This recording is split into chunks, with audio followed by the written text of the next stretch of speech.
प्रवाशांनो लक्ष द्या. एसटी तिकिटावर आता ₹2 स्वच्छता अधिभार. 15 एप्रिलपासून स्वच्छता सेस लागू. एसटीचा प्रवास महागणार. प्रवाशांना नियमित वेळेत बस उपलब्ध करून देण्याबरोबरच बस आतून आणि बाहेरून स्वच्छ असणे तसेच बस स्थानक परिसर आणि प्रवासी प्रतीक्षालय स्वच्छ असणे आवश्यक आहे. सध्या सफाई कर्मचाऱ्यांच्या कमतरतेमुळे कंत्राटी पद्धतीने करण्यात येणाऱ्या स्वच्छतेबाबत तक्रारी वाढत आहेत आणि या पार्श्वभूमीवर आता बसमधून दैनंदिन प्रवास करणाऱ्या प्रवाशांकडून प्रतिप्रवासी ₹2 प्रमाणे स्वच्छता अधिभार स्वीकारण्यात येणार आहे.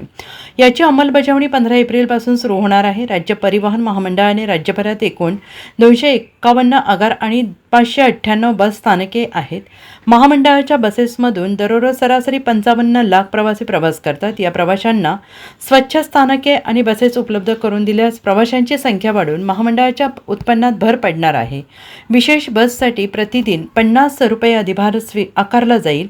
या अधिभाराची रक्कम सध्याच्या ATIM मशीनमध्ये समाविष्ट केली जाणार आहे. वाहकांना दररोजचा हिशोब देताना स्वच्छता अधिभारापोटी जमा झालेली रक्कम स्वतंत्रपणे नमूद करावी लागणार आहे. Bureau report SPN Marathi, Mumbai.